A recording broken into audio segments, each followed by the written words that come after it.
amazing day. It's Mark Queen's.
Okay, okay.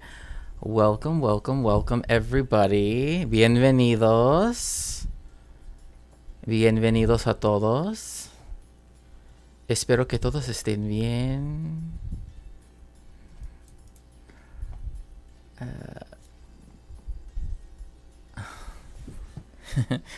Chill beats fresh from the Zapatistas.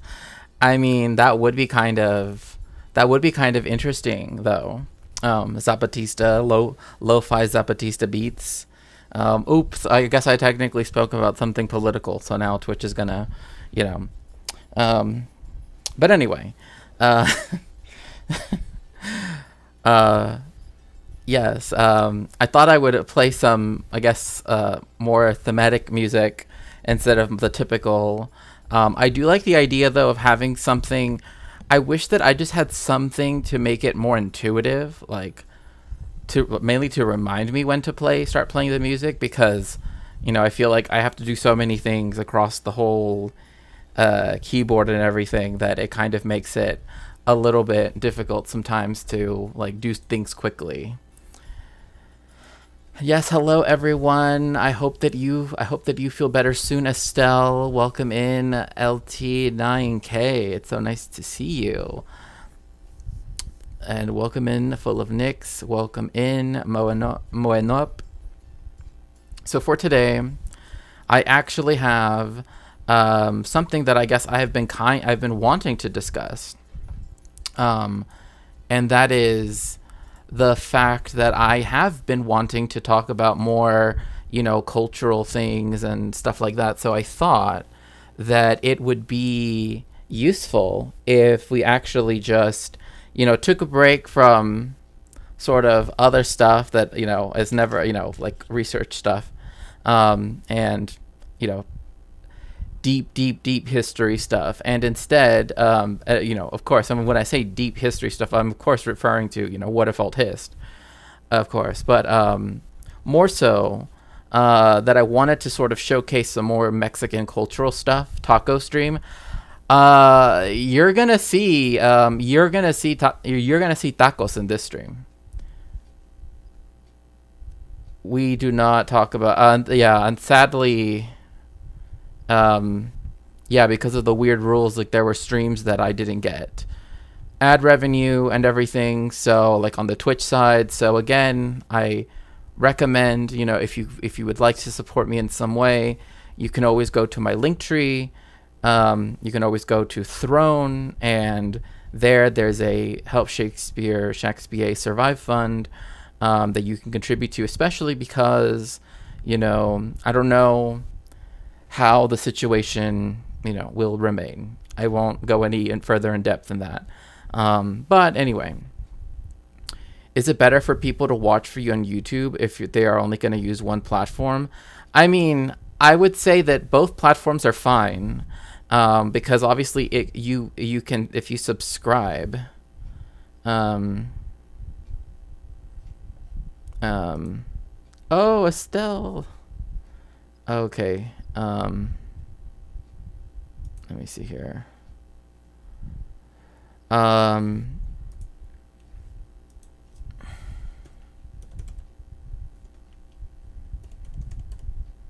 just give me one quick second.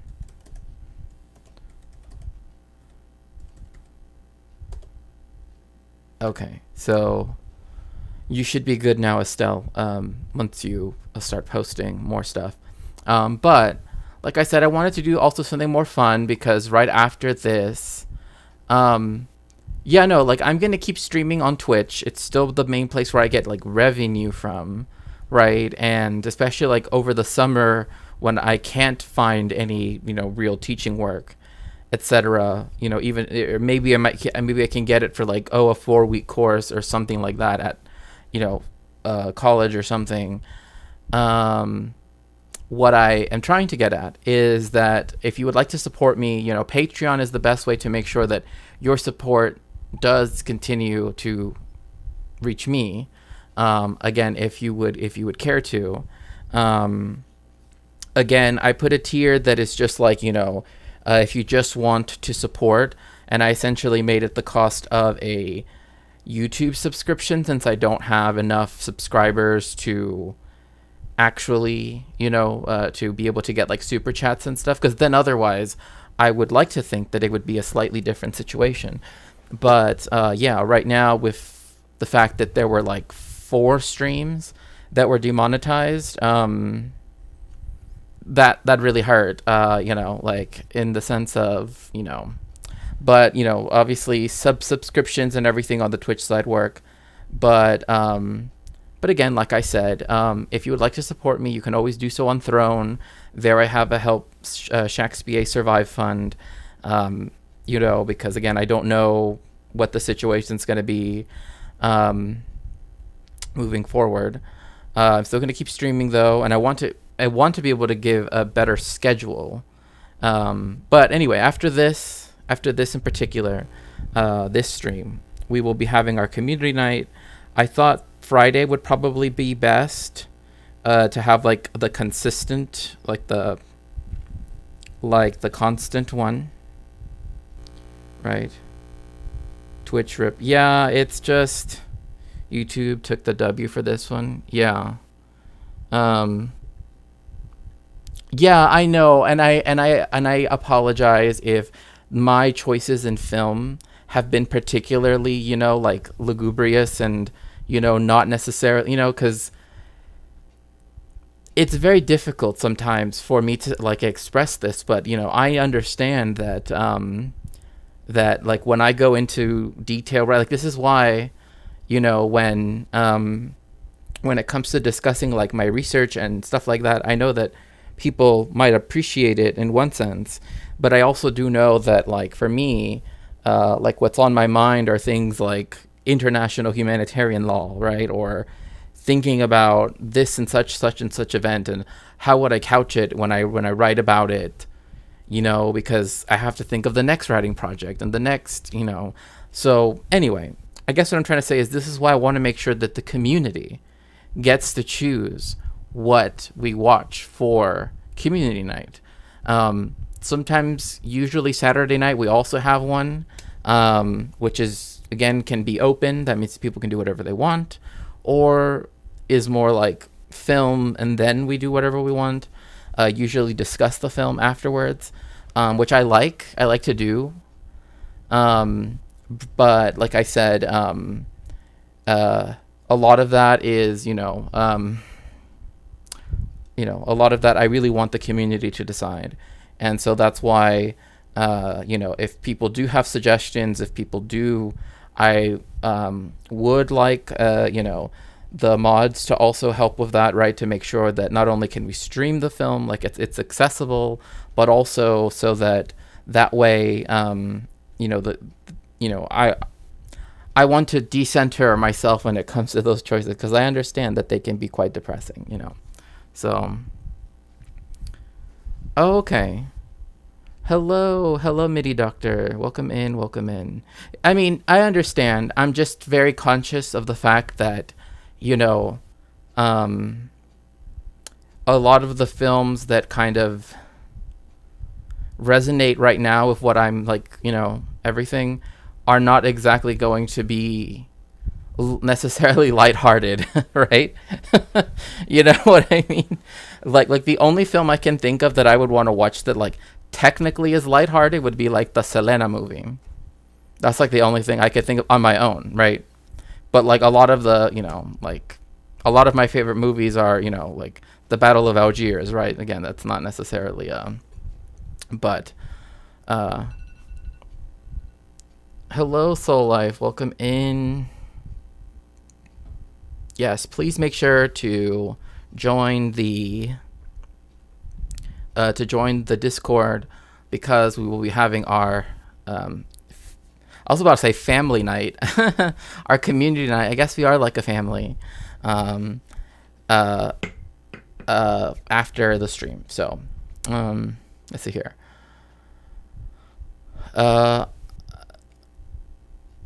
Shakespeare is supported by fake VPN. If you want to pretend to keep your internet activity safe, use the non-existent to give it a try. Brought to you by fake news.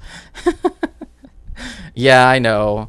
It's just like, I just have to be very conscious of, like on Twitch, because right now they're becoming very, very strict about a lot of things.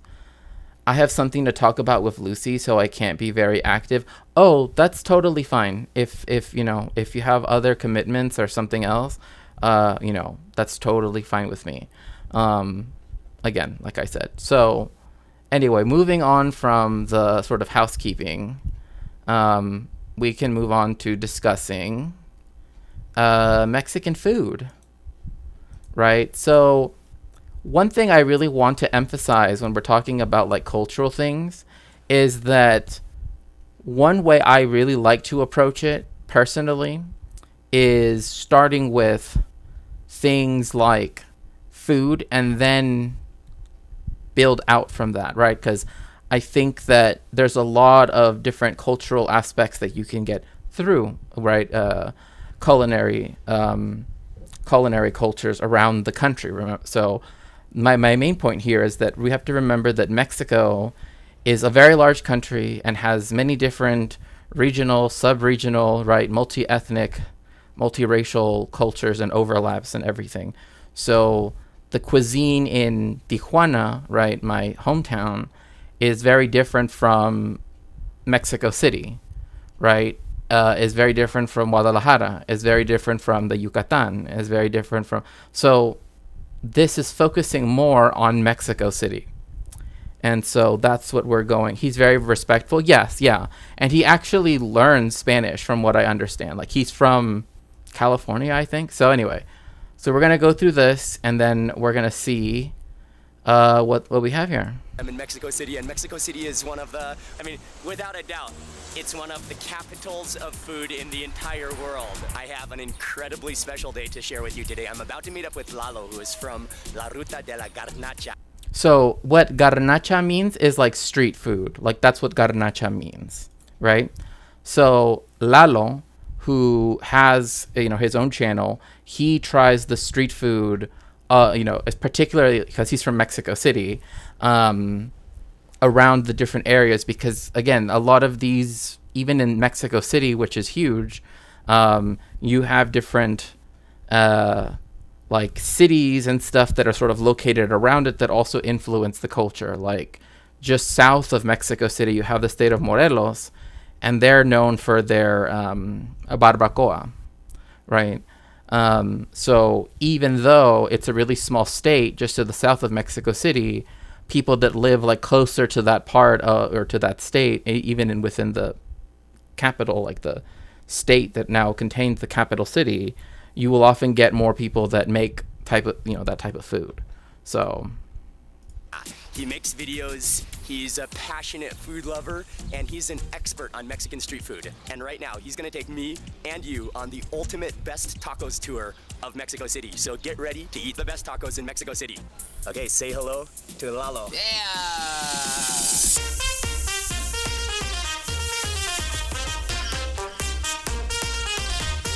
Also, let me know if the volume is okay. So this right here is El Zócalo. Which part of it's Mexico City. So this part of Mexico, this part of Mexico City is called El Zócalo. Otherwise, the long form name of this is Plaza de la Constitución. But again, it's usually just called El Zócalo. And it is the second largest open air plaza in the world, right? The only one that's larger is St. Peter's Square. So here to the right, this like gray building that sort of ends where at the end of the screen here is the National Palace. So that's where, the Spanish built that, and before that used to be like the administrative hub of the colony, among with other buildings, of course. And so here, the previous president essentially made the White House, like that's the best way I could compare it to, like the separate executive mansion, right, palace, made it into a museum about the presidency. So now we have presidents are supposed to reside and work at the National Palace.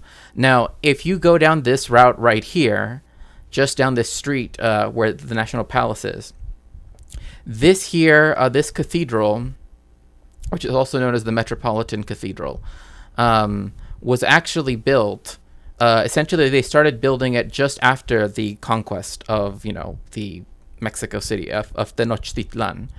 And so a lot of the stones and a lot of the, in fact, it was so much to the point that they did want to build it right away, that they wanted to build it in a European manner, and they actually couldn't. That is to say, the way how they laid out, like the typical way in which foundations are done in Europe, didn't really help in this case, because, again, all of this you see here used to be like Venice, right? I mean, that's the best way how I could compare it to, right? There were lots of congregated islands that were very densely populated, and then everything else was a huge lake. And the Spaniards, they saw all of that water and were like, what if we got rid of it and built on the mud? And so at first, they did not want to build using indigenous techniques, because they essentially saw them as, they don't actually know how to build, right? Although they, sure seem to do just fine, But so this cathedral actually took a while to get started because of the fact that they couldn't build a regular, and I say regular in the sense of a European style foundation. So they actually had to build it using indigenous methods. Some of the stone here, the volume is fine? Okay. So the some of the stone here is actually from the temples that used to be here. The last time I was in Mexico City, which was last year, I believe, here where they have the big flag, they had built like 2 replica temples of El Templo Mayor. But if you want to see the remnants of where El Templo Mayor is, like to me, this is like right away I can be like, oh yeah, if you go down this way, it's like literally one of my favorite bookstores is like right here. But you see this area that has this like big dark green square. There are these walkways, right, that you can go, right? And so that is where you can actually look at the ruins of Tenochtitlan that remain in the heart of Mexico City, that were part of the Templo Mayor complex, right? A lot of the stone was used in the construction of the foundation and the cathedral itself. But you can still go to this area just behind it, just past it, and you will see, right, sort of the original masonry and everything of the Templo Mayor complex that used to be here, right? Isn't, no longer is there. But I have something to, oh yeah, sorry. This is like Swamp Castle from Monty Python. Yeah, essentially. Every 15th of September, this place gets packed because the president gives Grito de la Independencia, in which, they repeat the stuff that essentially started, right? That began the independence movement with Miguel Hidalgo. So anyway. We're going to first. We're going to eat, this is taco, the best taco guy in Mexico City. So we are going to eat tacos de canasta. So tacos de canasta. People will often ask, why is it called tacos de canasta? So canasta means a basket. That's what it means. It means basket. And the reason why is this is actually like if you are a college student or or a professor that's just like doing a quick teaching stint in Mexico City. But no, it doesn't really matter. It's these are the tacos of the people, right? They're very inexpensive. And the way in which they're made is they're essentially steamed, and they're kept warm because they have like a covering where they put in the chile, right? The hot chile on top of them.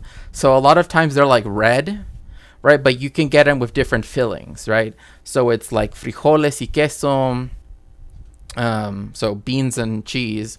But you can get chicharrón prensado. You can get, which is cracklings, right, that are tightly pressed down together until it becomes almost dust-like. And just other things, right? But these, again, are the typical food of, again, the day laborer, right? The the masses. There actually was a famous mushe person, right? And so mushes are identified as third gender, but would essentially be seen, at least the one that I'm discussing right now, come from the Zapotec culture, and are people that, again, sometimes they identify in a non-binary sense, sometimes they will identify in a binary sense. In this case, she would go by using feminine pronouns. But she became rather famous, and she became Lady Tacos de Canasta, right? So for the morning. In the basket, right? Yeah, in the basket. Okay. Oh, that's something I haven't tried yet. It's amazing taco. It's cheap. Awesome. It's easy to get, and it's very delicious.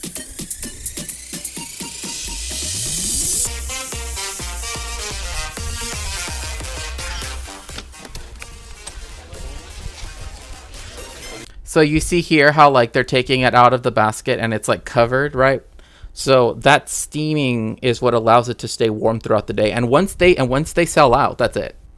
Like, this is why, like, if you're by any university or whatever, you better be quick, because they will run out. And I always tell people, like, whatever is the most popular salsa, even if you're not necessarily, haven't, like, one of the thing about spice is you usually get attenuated to it over time, right? Like, I'm not expecting you to eat, like, pure habanero, with like there's this sauce, I can distinctly smell habanero, right? Like, I know what it smells like, to the point where there's this salsa that's just habanero crushed up with water, and that's it. So it's spicy, right? And it's just the chiles, but the point being that you don't start off with that necessarily, right? You can build up tolerance to it over time. So yeah, if you want it extra spicy, you can get it as spicy as you want. But if you're not used to spicy, which is totally okay, I always tell people, try whatever the most popular salsa is, because again, you can just put a little bit, even just on like one of the ends of it or something, just so that way you can get a try of how it's supposed to sort of taste, right, so to speak.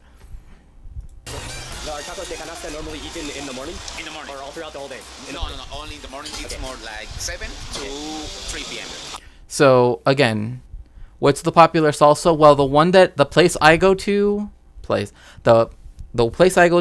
it's this. They have this huge molcajete, right? So what a molcajete is a big basalt mortar and pestle, which is like one of the definitive like things about Mexico, I guess, in terms of like its foodstuffs.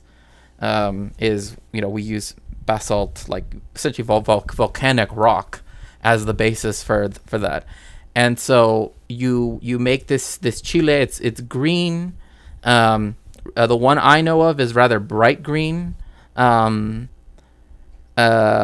it is very, very good. And again, like I said, if you try it and you just put like a few dots, for example, right, as opposed to like a whole bunch, it isn't that spicy. It isn't necessarily for the spice, right? A lot of it is just because it has a lot of flavor. Okay. There must be a couple thousand tacos which are just stacked up into that basket, and they are steamed in there. And what's amazing about these tacos de canasta is that they remain warm throughout the entire time that they're selling there, because all of them kind of... Yeah, because all of them heat together. But we can see here, adobo, right? Which, if you've ever had like Filipino adobo, it's not that dissimilar. Carne deshebrada, that means shredded beef. Chicharrón, frijolitos, so chicharrón cracklings, right? So fried pork belly, deep fried pork belly. Frijolitos, beans, right? Usually you can get that. Papas refritas, so that's potatoes. And then carne en mole verde, so that means there's a mole, right, which people know of because they know the Oaxaqueño, or at least typically, or poblano. Like, it does have chocolate in it, but it does not have the sweet chocolate, right? It has chocolate in its original form, so to speak, like before the sugar and all of the other stuff is added. So it's therefore the it's there for the consistency, not so much for the, like, there is no sweetness. Although there are some moles that are sweet, but that's because they add like apricots and such. So hold their heat together. They're stuffed within that basket, so packed so tightly. And then what's also awesome is they've got a blanket to keep them warm. Oh, this will keep you warm in the morning too. see, that's one thing I always liked, was like the blanket. In fact, I have a very similar, like, this type of material blanket is very common in Mexico, especially, I mean, not uniquely, but it's like in the working classes, this is a very typical material. It's rather rough, but like, there are a lot of, like, there are even hoodies that you can buy of this, like in Tijuana, but now you can buy them like even here in LA, where it's called like Baja hoodies or something like that. It's like, it's seen as like a Mexican thing, but essentially, if one thing that you might dislike about it is that it has a lot of it collects a lot of like fuzz and everything, right? It's like that, but it is very, very warm. So it's essentially like a cheap polyester blend type thing with, but it does keep you very, very warm. And I always liked the idea of like, oh, we have los taquitos, right? We have the tacos, and we have to put this like warm blanket, and like, I don't know why, but like as a kid, I always thought that was like cute for some reason, right? That like, oh, you have to put a blanket around your food, right? To like protect it and keep it safe. Who are the drippiest in Mexico? The bourgeoisie or the proletariat? Of course, the proletariat. Nothing is too good for the working class. Nothing is too good for the working class. Hello, Morden. Welcome in. It's giving Little Red Riding Hood. I get that. I see that. Yeah, Little Red Riding Hood. Con la capuchita roja. I see it. Welcome in, Mordant Inky Cat Mushroom. It's so. What movie are we watching later? I asked Estelle if she has a suggestion. But if not, I mean, I'm open to other people's suggestions. As long as we can stream it, we're fine. Like that's the only thing, right? That needs to be. I've been playing around with a multicolored fist. Ended up with this, which I think it works in both dark mode and light mode. I like it. I like it a lot, actually. This dude sounds so happy. Oh yeah, you mean Lalo or Mark? Yeah, I mean either one. They're both very happy.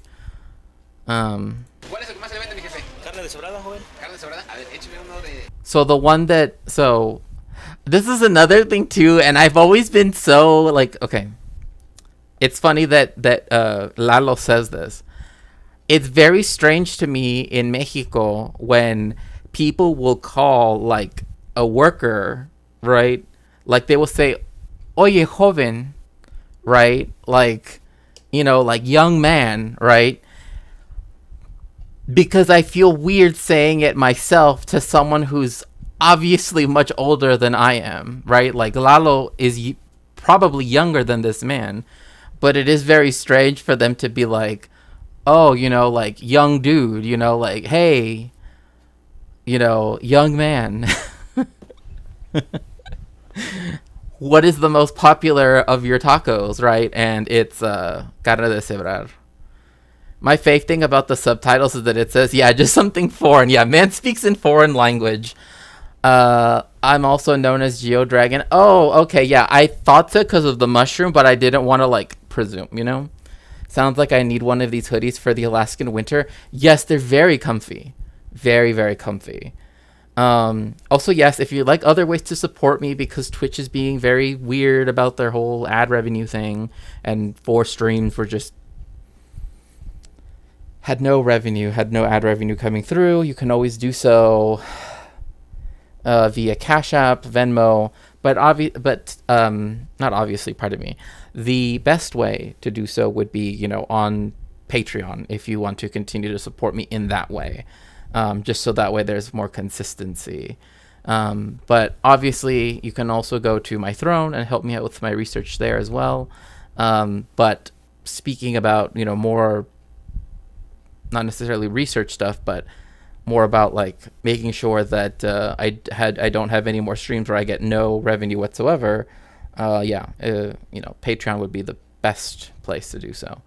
Man speaks in foreign language. Thanks. Now I get it. Yeah, I know. Like, I wish it would at least translate it.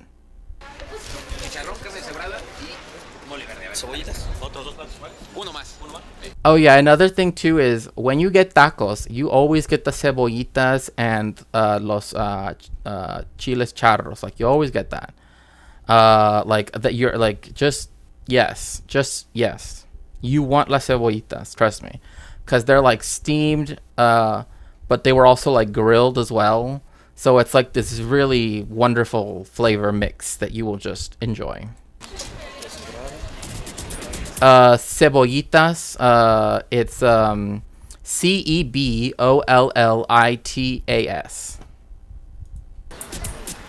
¿También con cebolla, joven? Sí, por favor. Sí. Gracias. Sí, gracias.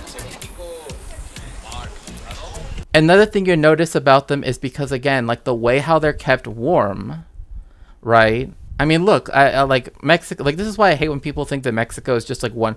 Like, here we have like a ginger white Mexican and someone who is more indigenous, right? And then we have Lalo, who's very mestizo, and like, this is why like Mexico City really just should open people's minds up to the fact that we're not all just one thing. But still, people don't like, oh, well, this is an exception because blah, blah, blah, in 1825 or whatever. I don't know.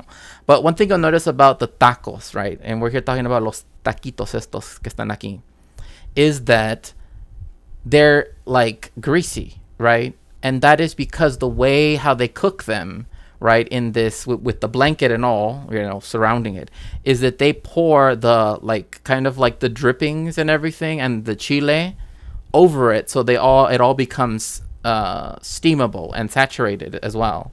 And so that's why these are always like a little greasy, right? They have this layer of grease, but it's very good because it's made from the meat it's made from whatever the taco is made out of. So What's up, man? Con chicharrón. Sí. Oh, dude. We're moving over here to the salsa station, and they have a couple of different salsas. This particular salsa right here, it includes chicharrón. Oh, man. oh yeah, there are lots of salsas where they have like this, like it has chicharrón in it. Try it. It's very, I mean, especially usually if you're gonna get chicharrón tacos, you want to get the salsa that has chicharrón. But even if you could just get like an extra tortilla and just put a little bit of chile, roll it up. Oh, that is so good. And behind it is so we pickle in Mexico. We pickle like jalapenos, cebollitas, so onions, and carrots, right? And so right behind it is this like thing of pickled jalapenos with the onions and the carrots, and those are very good too. And those are not necessarily really spicy, but they do have some spiciness to it, right? Like, now, if you bite into the jalapeno, right? If you just bite into it and get all the seeds, then te puedes enchilar, So, yeah, chicharrón. 2 R's, but otherwise you did wonderfully. This video is making me so hungry. Trust me, I know exactly what you mean. How could they think of anything better than that?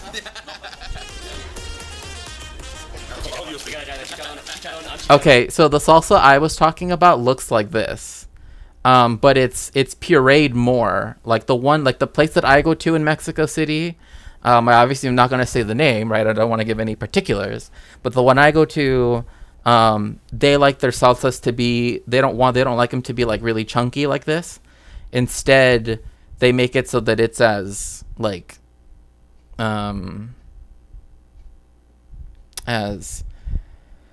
I guess as thin as possible, right? In that sense.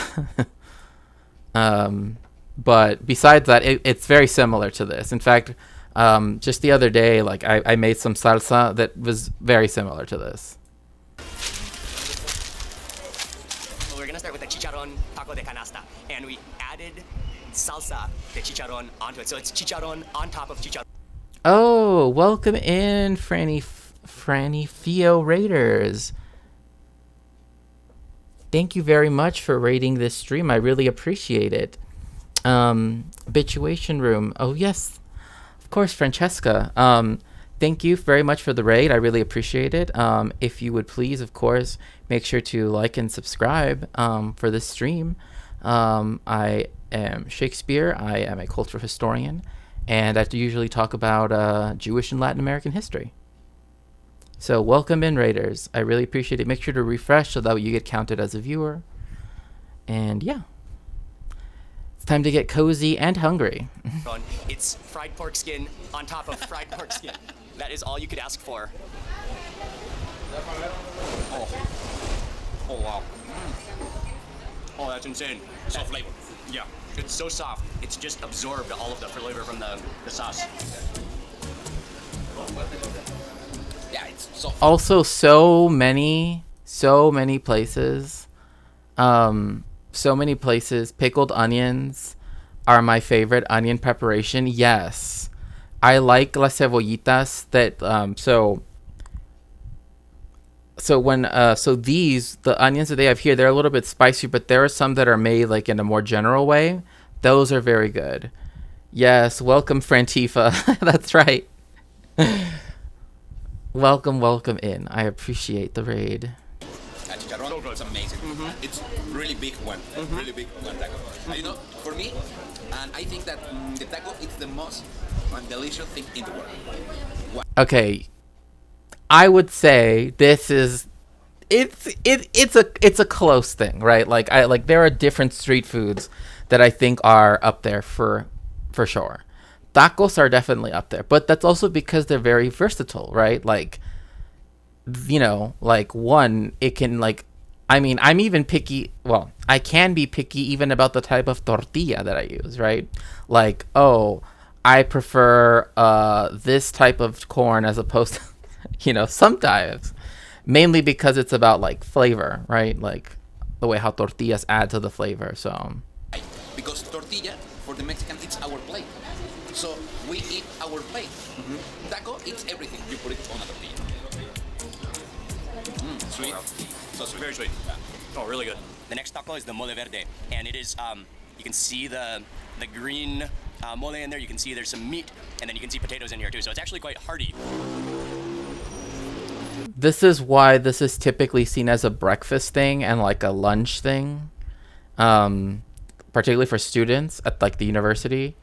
Again, it's not unique to the university, but like if you go to like UNAM or, you know, Xochicalco or other universities, you will see people selling tacos de canasta, Iberoamericana, etc., like all of the different universities in the Oh my goodness. Oh, thank you so very much for the hydrate. Yes, make sure to hydrate both me and chat. And oh my goodness, thank you so much for the resubscription. I very much appreciate that, Looney Tunes. So. Oh, that's good too. Chicken, so good. You can taste maybe the green chilies in there. Then you can taste the potato, which is kind of creamy, and then also the shreds of chicken throughout there. I think it would be even better with some salsa. I will say one thing is, and I know I'm pausing a lot, but that's just my thing. I would say, is I do like how they just eat like you know, like some people are very strange about like eating on camera, and I get that. I totally get that. I like how they're just like, I'm just gonna eat it, you know, like however I want to, right? That's actually, you know, I don't know. Yes, thank you so much, and thank you so much for supporting the stream. I really appreciate it. Awesome. Okay, that salsa with the chicharrón in it, that's a game changer. Yeah, we need to close the videos. That's it. We ended this day. This salsa, man. It's the best. The tacos are amazing, but with that salsa, chicharrón, it's unbelievable. Good job. By the way, in Mexican Spanish, I'm not saying it's, again, unique to Mexican Spanish, but the word for a tip is propina. It does not mean propane. because I have had someone ask me why there are all these signs that say thank you for the propane, and I'm like, what do you mean the propane? Like, and I'm thinking, and then it was propina, and I'm like, oh, I see. No, that means tips. Thank you for the tips. um not for propane. Do you like fish tacos? Yes. Yeah, tip and tip accessories, right? I do like fish tacos. I'm like, my hometown is the next big city over from. Well, I'm from the same state where like fish tacos as we know them now were invented, which is Ensenada. You know, where they're like coated and fried and everything.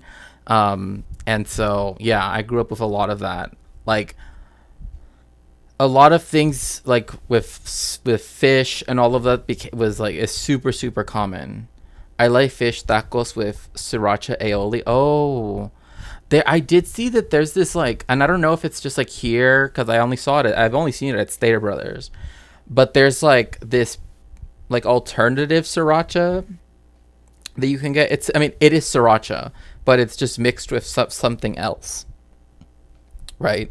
Like, it's mixed with like something with another sauce, but it's still sriracha. Like, like if you were to smell it, it smells just like sriracha, just slightly different.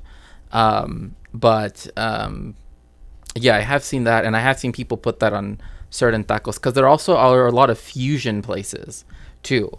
Like, even back in Tijuana, and also definitely in Mexico City, you see a lot of these fusion restaurants where you will see something like Comex cuisine, which is Korean Mexican food. So you'll get like, like, or other foods as well. So that are, again, mixed together. Like, sushi became a really big thing here in LA with like sushi burritos, and also sushi culichi, which means like sushi that is from Sinaloa. And a lot of people from Sinaloa migrated to Tijuana in the 70s and 80s, well, the 60s to the 80s really.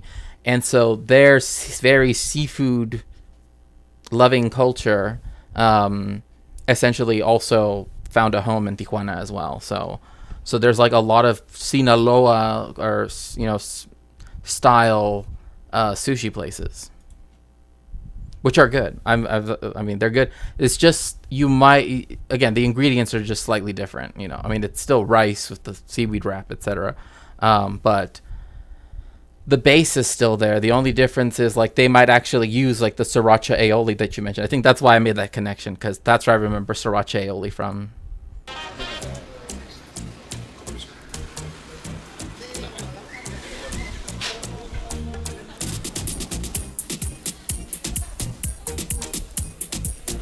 And it's just another thing I want to point out, just because, again, this is like the beginning of me discussing this, is you can see, right, that usually you stand, right? Like, this is, like, you don't really sit down. This like, it's real street food, right? Like, they might be in like a shopping center, like a little space, but there's really no like sitting room, right?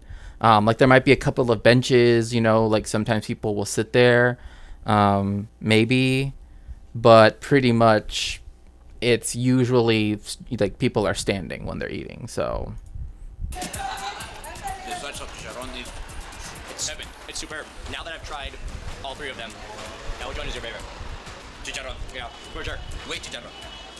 Without a doubt, that chicharrón taco with the chicharrón salsa is the best. let's see here.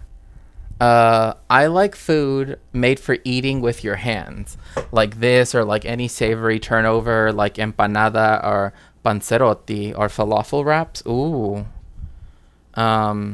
We got a lot of great and cheap falafel wraps in my town, probably due to significant Palestine and other Middle Eastern immigrants. Oh, that's wonderful. And also, I have to do that we have to remember from that Palestine will be free far sooner than we might ever think.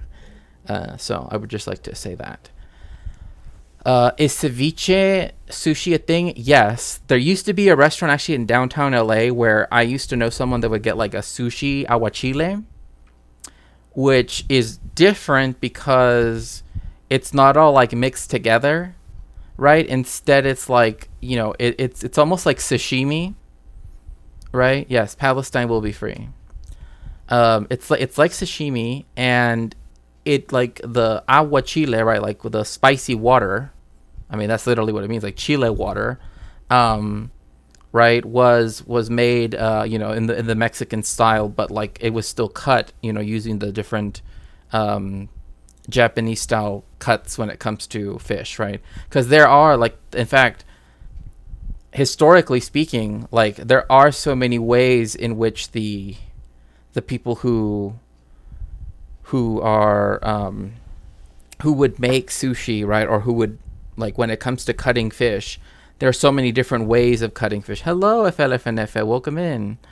That like they would have cuts, and again, as to the full extent of whether, you know, how cognizant people were of any particular cut of fish, there was like moon viewing carp, right, and they would cut it a particular way, right, like.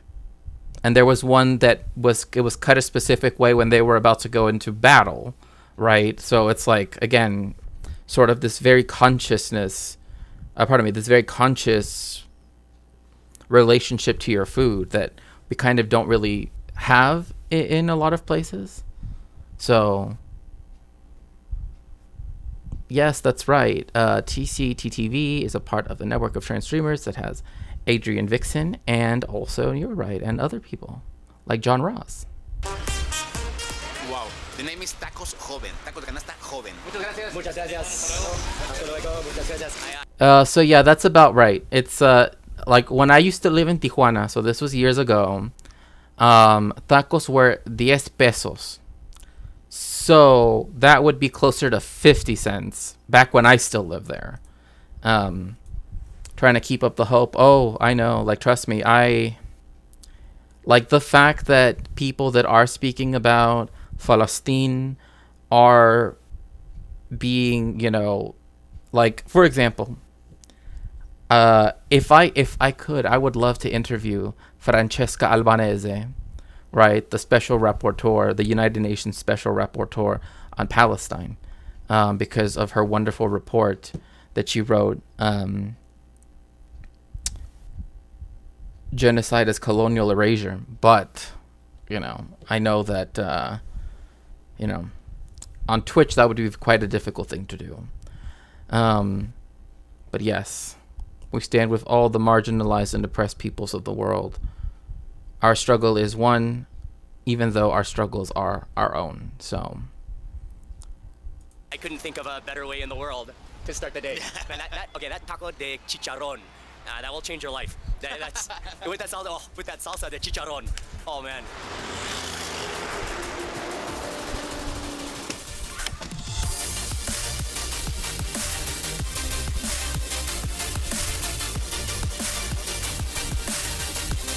This is the place. Okay. oh yeah, one thing is, if you like art, like city art, you know, you will find so much in Mexico City. I mean, you will find it anywhere, but there is a very special, right, when it comes to like murals and all of that, that just like is all over the place when it comes particularly to Mexico City. Of course, there was a period known as muralism, right, that's very particular to Mexican history, right, where you have Orozco and Diego Rivera, et cetera, so we have that part of the art history. But you will see in like every neighborhood just kind of has like a wall that has something very, very beautifully painted or drawn or whatever it might be, that is, you know, sometimes is to indicate like a person that was from there. Sometimes it's there to be satirical. Sometimes it's meant to be political, right? Like more pointedly so. It really depends. But I remember like in Tijuana, there was one neighborhood where they had a really, really nice mural painting that was essentially, I guess, would be of Emiliano Zapata, right? And it just stuck with me. Like, I can't, like, it essentially had like so people know, like, the Mexican, like, the flag, right? It has like the cactus, right? And then it has the eagle and so it was, instead of having the eagle and the snake, right, it had Emiliano Zapata sort of like standing behind the cactus, right, and sort of, you know, being that symbol of Mexico as opposed to the eagle and the serpent, right? So It was a really small place, but now it's almost a corner. See that? Wow. We're gonna eat carnitas. This is another meat. So you saw that right there. Sleepy. Wait, what? Wait, is that Francesca Albanese? Oh my gosh, it is. Oh my gosh, that's hilarious. It is Francesca. Ah, grazie mille. Mi piace. Sleepy but also hungry. What should I do? Have some tacos de canasta. Thanks for the reminder. I read her report. It was released in early October, but it was quite brain fog. Plan to revisit. Yes. She's been doing interviews about it, and, you know, the evidence she presents, the argument that she has there, even using the typical format that UN human rights reports do have, even rapporteur special reports to the General Assembly, right, that are, you know, addressed to, you know, the General Secretary. It was eye-opening. It was very, very eye-opening to see her methodology, especially, you know, when it comes to usage of specific terms, the obligations under international law, et cetera, et cetera. That, you know, so this is some stuff that, like, I had been saying, but in some ways I almost felt like if I made this argument, right, that there, like, people could always, you know, say, you know, it's not. Member states must intervene now to prevent new atrocities that will further scar human history. Yes. And that was one of the things, right, that it's like, the states that refuse to intervene, that have the power, particularly in the Security Council, who have particularly that duty to intervene. If they don't, then, you know, essentially, you know, well, I don't want to get too in depth on it, but like in terms of their complicity and stuff like that. The only member states that are doing that are being reprimanded for doing so. Yes, in fact, even Mexico was getting getting kind of reprimanded as well, because it joined in as on the side of South Africa in the case at the International Court of Justice. So yes, make sure to join the Discord. After the stream, we will be having our community night, and you are all welcome. Again, you can go to the roles channel and you can choose your pronouns, but the other ones don't work for some reason. Although there is a bot that's supposed to do that, I just don't know what happened to it or how it was set up or anything. So I apologize for that. But besides that, the pronouns bot does work, and any other ones you might need, I can always add later. But yes, we will be hanging out in the Discord and possibly watching a particular film. I'm not sure of the title just yet. So now we're gonna go back to the Meat Palace. They have, this is a huge production here. They have all sorts of meats grilling over here. But Lalo is taking me over here where the main reason you have to come here is for the carnitas. This is the place. It's just like falling apart in that glass cabinet there. And they're just pulling it off. They're chopping it up. Oh man. Oh man. Order whatever you want, a part of the pork. Okay. If you want, That's all the carnitas. all of the pork are in carnitas, so you can order whatever you want. Échame de machacuero, uno y uno. Y yo quiero uno de costilla. So what is being said here in a foreign language is when it comes to carnitas, right, you can get everything from the ribs, right? So if you want to have like the spare ribs or whatever, you can get stuff like that. Or you can get to where it's like the pork belly and like the pork skin, right? That again is slow cooked. This type of cuisine, like these particular carnitas, are best known, like their sort of home region, if one can put it that way, is Michoacan. Michoacan is famous for its carnitas. In fact, I remember very distinctly that, like in Michoacan, you can see people in Morelia and other. I mean, Morelia is the capital, but there are other cities too, where you will see people with these beautiful big pots. I guess that's the best way how I could describe it.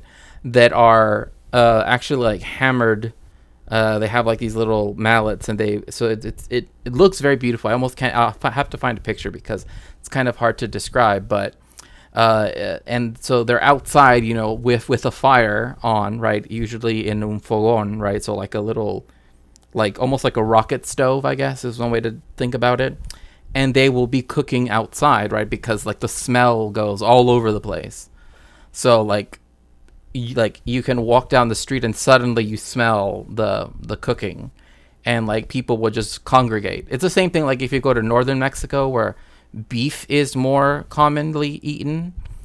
As soon as someone smells like carne asada, like people want to go and find out where it is, right? So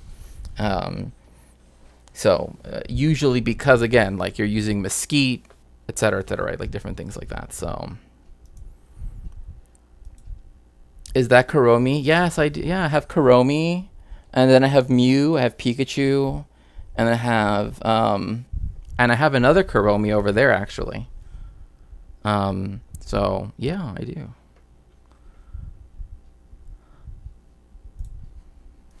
Y uno de oreja tienes. Ya cuatro, ¿verdad? Voy a hacer cuatro, mi jefe. ¿De qué, bueno?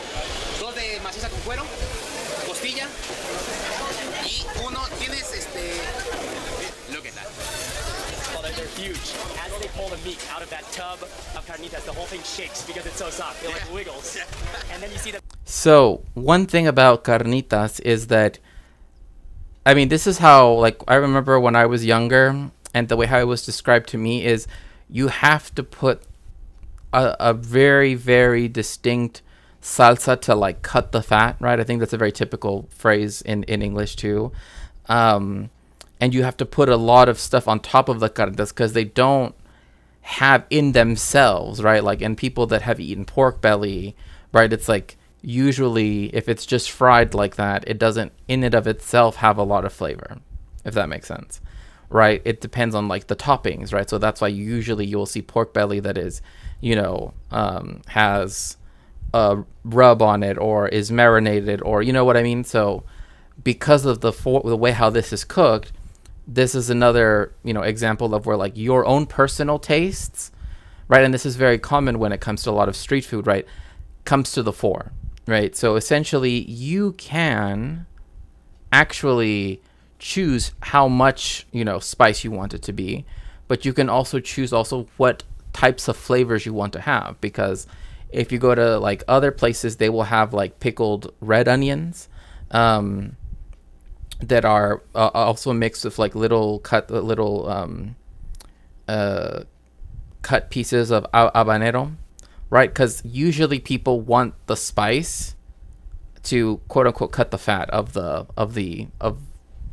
carnitas, right? So chopping up the meat, so they chop up the meat really finely, then they stuff it into big tortillas, they're double tortillas, and then they add on the cilantro and onion. And Mark, this is your gift from Mexico. There's a little indented hole on this plate. We're gonna show you what that's for very soon. Gracias. I got two different types of carnitas. One is a mix of meat and fat, and then the other one, costilla. Yeah. It's a whole rib, and you can see in this taco there's a whole bone in there, and look at that meat. Like, I'm telling you right now, that like the rib, you will get that, and not only that, but that is very popular. I know a lot of people that are like, I hate, and I get it. Like, I get that people have particular taste when it comes to like textures and et cetera, et cetera. or there are some people that like don't want to, like they might have an issue with the hassle that comes with bones and everything. But everybody I've ever seen that tries the ones that are de costilla tend to like him, because it has a more like the flavor profile is closer, I guess, to what people would know. But the salsa, again, the salsa that you want, and notice also that the things that we're using, right, for the salsa, like where we contain it, these are traditional, made out of barro. That means made out of clay, right?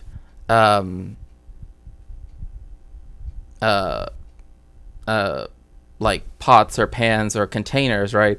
And these are like, I know people for whom they have something like this, very similar, but it's like a little bit different. It's shaped a slightly different, and they only use it for beans, right? Like they're like, you use it for no other purpose. This thing is, and it's made out of clay, right? It's fired clay, and so and so there's also a lot of times where you will go to Mexico, and like if you order pozole or something, like they will give it to you in something that is made from clay, right? Obviously fired and completely made, and it's fully done. But the point being that like a lot of the artwork is also traditional as well. Like all of the stuff is, again, very typical for the center of the country, although again it's found all over.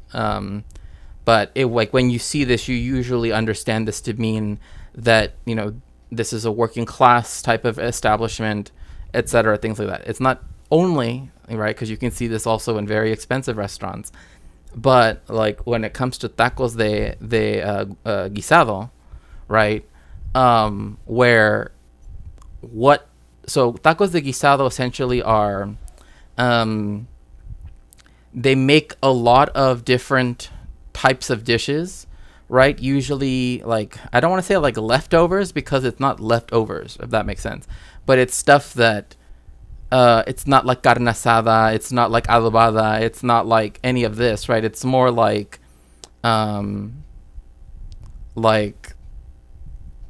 frijoles con papa, right? It's like, and it tends to be less expensive as well. But they have all these different little containers that look like this, and that's actually what it's named after.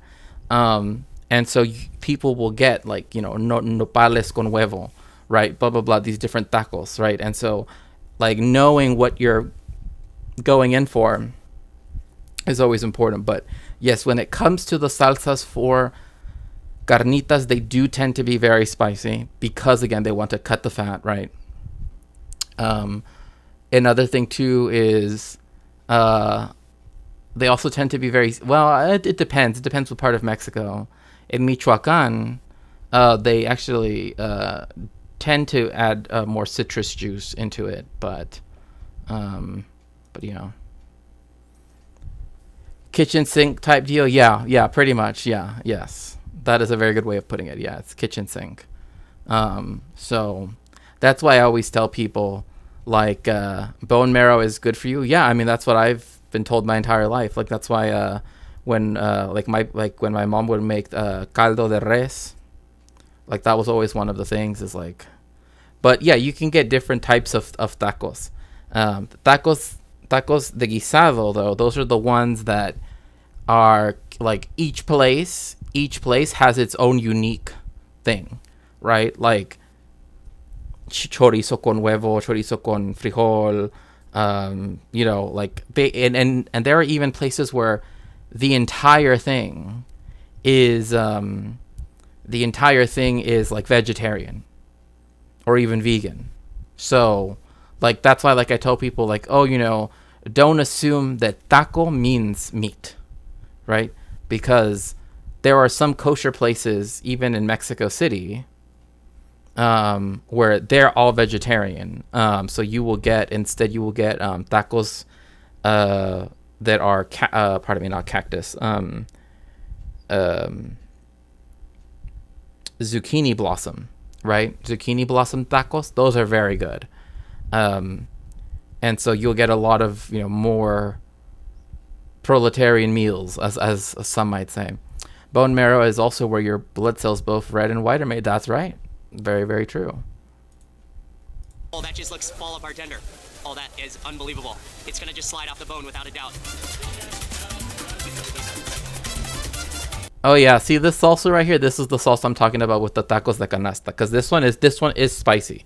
Green salsas are spicier than red salsas on the whole. Like I don't like, but that may be true. But red salsas have more distinctive flavors, right? Because there you will have like chipotle being used, like the actual chipotle, where you get that very smoky flavor, and and same thing with like salsa de birria and all of these things, right? They tend to be red, so they tend to have other ingredients. So it's not as just chile and blank blank blank, as you get with green salsa. But with green salsas, you will they tend to be far spicier than the red ones by far. I made potato burritos yesterday. Ooh, that sounds good. I've never had this, but I've heard that if you use goose fat, that apparently that's how you make the best roast potatoes. That's like a French thing, apparently. It's kind of like how I like to consume sweet stuff with bitter coffee. That makes sense too. I mean, like in Mexico, like we usually we at night, because we eat dinner far later than like Americans. Like Americans eat their dinner very, very, very early. Is that we often will drink like hot chocolate, Mexican hot chocolate, which is different. It's made different. Like you have this like wooden thing, and you have to like right, and it makes it really frothy and everything. And you have this like tablet, right, of like of Mexican chocolate that has spices in it and everything. So it's very aromatic too. And so when you do that, or some people do coffee, and I've done that too, where you have coffee and then you have pan dulce. So you have like conchas or puerquitos, whatever the panadero that comes around to your neighborhood sells.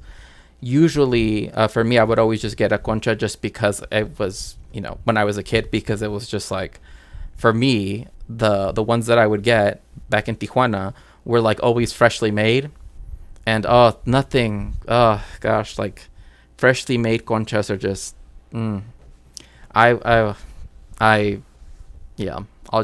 it was very, very good. Style, man. That taco style, man. We've got our tacos, we added the salsa, and now this is the most genius plate you'll ever see. And it inserts just perfectly. And hold. Lalo, you're a genius. So you have hands free. We can be filming, Yeah. we can be eating tacos, and we can hold our drinks all at the same time. And answer the phone. Hey, hi, mom. I'm eating tacos. I'm gonna squeeze on the lime just to get that. Also in Mexico, they usually call lime limon. I mean, there is a distinction, like in French, right? Like citron vert, citron jaune. But typically, when they say limon, they just mean lime.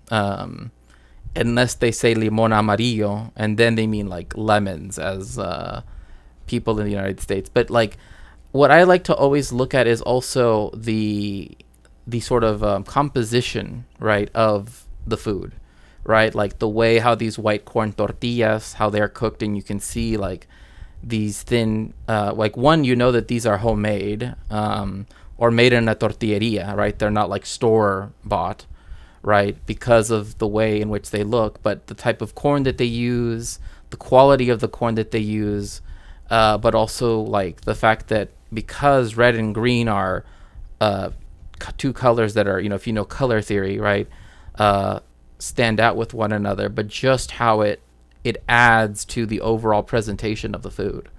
That is one thing that I've always like found very interesting, is like the fact that, when you have like tacos al pastor in Tijuana, right, and our tacos al pastor are very uniquely bright red, right, we use a guacamole salsa, right, which is like this green sauce, right? So it sticks out, and then you have these other things you add in that then like add onto, right, the different colors that you're seeing, right? And I've always found that very fascinating. Recipe is potatoes, black beans, broccoli, and cream cheese without a normal cheese sauce on the side. It was made with what I had on hand, right? I mean, hey, that's how most of, like, that's literally how the best cuisine is made, by what you have on hand. Like, for example, if people know what sancocho is, it's literally like, it literally is made by whatever, like, when you have sancocho, right, and depending where you are in the Caribbean, like, because some places, I mean, it's usually associated with the Dominican Republic, but, you know, I know Puerto Ricanos that they also make sancocho, but it's supposed to be a community thing, right? Like, oh, mi tío Mencho, okay, see, now I just, okay, mi tío Mencho, even though that's more of a Mexican name anyway, oh, he's gonna bring, he's gonna bring papas, right, potatoes, and mi tía Lucy, she's gonna bring, jitomates, whatever, right, and like everybody brings different things, and it goes into the sancocho, right, but like the spice it blends and all of that stuff is, already. I thought I would share for the vegetarians or people low on ingredients in chat. Oh yeah, I mean, like, again, that's why I wanted to point out that like most Mexican food is like, if you go to Mexico, is usually, if again they are going specifically to places where their specialty are meat tacos, right? Those, but like if you go to the tacos de guisado, right? There you can find a lot of vegetarian, even vegan options. Like one of the places I go to is specifically vegan. Like it's known for its vegan tacos and for its other vegan options. It also sells like juices, right? Like fresh carrot juice, fresh orange juice, stuff like that. But the point being that like don't feel that you're left out of, doing, going around eating street food, because there's always a vegetarian option. There's, and depending on how strict that needs to be, like, you can always find other options too. In the same way in most tropical, arid, equatorial climates, because lemons aren't drought or heat tolerant, so they don't grow well much throughout Latin America, Africa, and so on. Yeah. And and that's because, I mean, again, like, this is why, like, the Caribbean is known for its lime production, right? And same with Mexico. As opposed to lemons, for that reason. So. Extra citrus component, which is a must in tacos. And I'm gonna go for this one first. This is the carnita with a mix of skin. You can see the chunks of skin down there. Wow, that's a lot of meat stuffed into a tortilla. Also, I'm gonna give a little life hack here. A Mexican life hack. One, always ask for your, well, usually in Mexico they will put 2 tortillas for your taco, but if you really want to, you can always make another taco with some of the excess, like if it feels like it's a little bit too much in one taco, you take out the second tortilla, spread it out a little bit, right, between the 2 tortillas, and now you have 4 tacos, right? Like, let's say you order 2, right, and they're both a little bit too much, and you move them into that, and now you've just doubled the tacos. And it gives you more room to add, like, toppings that you might want. So it's just a friendly suggestion. But it doesn't work if the taco is like the tacos de canasta. It wouldn't work in that case. It has to be ones where the tortillas are dry in themselves. So that's the only caveat on that. Unbelievable. The skin is soft. It is. Yeah. It just sort of like melts. Yeah. It melts. The salsa, it's a little spicy. What I always say, and I don't know, like, I always say this, like, if someone that's known for liking spicy food tells you something is spicy, listen to them. please listen to them. Like, for some reason when people say, "Oh, it's a little spicy," I know, if my mom or like if my grandfather were to say that, I know that I'm about to eat something that is like, like Scoville ain't got nothing on that, right? Like the Scoville system doesn't even register, right? So again, like if there are people that like it stuff that's really spicy, and they tell you, "Oh, this is spicy," take them at their word and proceed with great caution, because I've told people like this, like sometimes they made like burritos de carne con chile, or chile con carne, however you want to phrase that, and there will be times where, like, again, sometimes it will be made spicier, sometimes it will be made less spicy, but I always tell people, like, I'm just gonna make up a name, if my cousin Arturo, right, if he says it's spicy, it's spicy. Did he say quiz sauce? Is that what he said?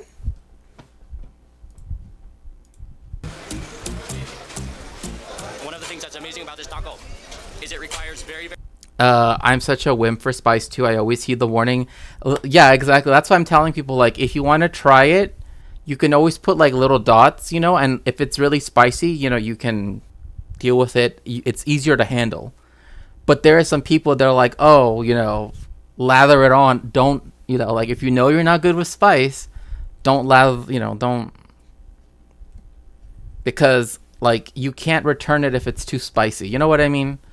Like, also welcome in Puffle Cakes. A friend of mine tried to get me to try the one chip challenge. Oh yeah, that chip, yeah. Because I'm a maniac in my daily life, I nibbled a corner and noped out. My other friend didn't believe me, ate the whole thing, and spent the next day and a half. Oh no, oy vavoy, oy vavoy.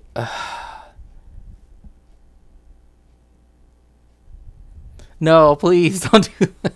Please, don't do the one chip challenge. I think they're technically illegal now. I might be wrong. Yes, please make sure, if you would like to support me, especially right now, the Twitch is having weird stuff happening.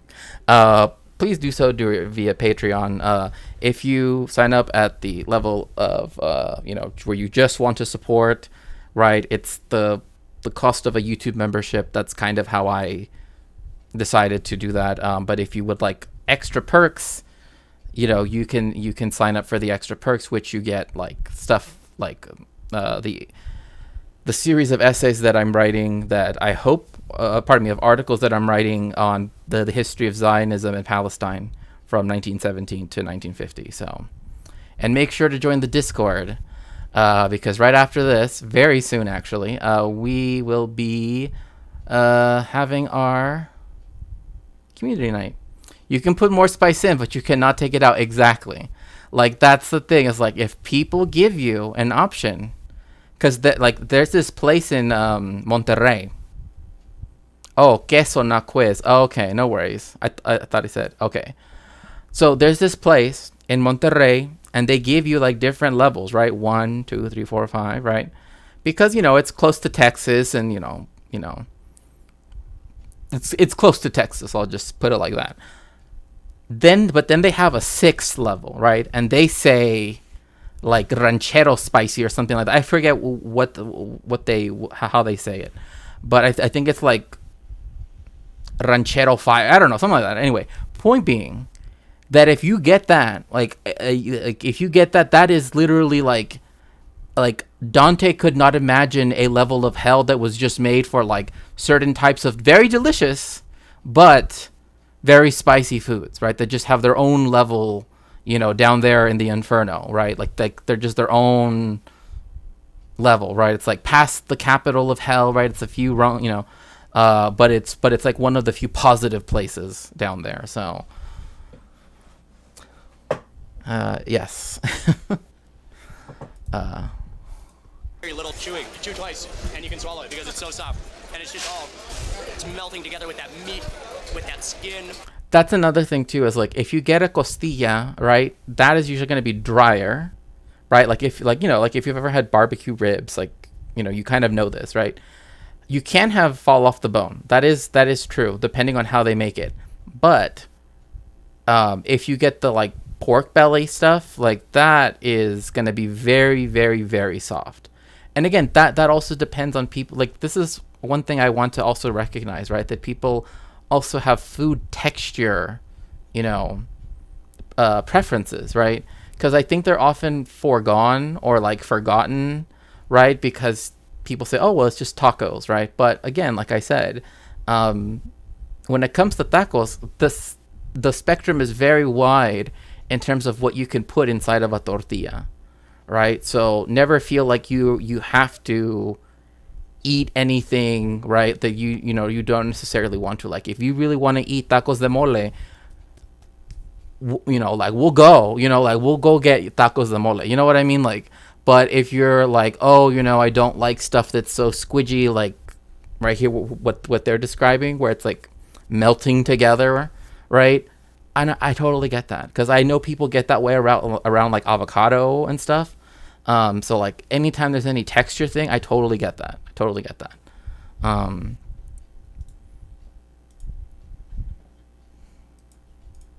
The onions in there give it a crunch. You've got the refreshing cilantro, and then that salsa, and then that squeeze of lime. It's just all. Oh, speaking about cilantro, if for some reason you have the cilantro soap gene, I suppose.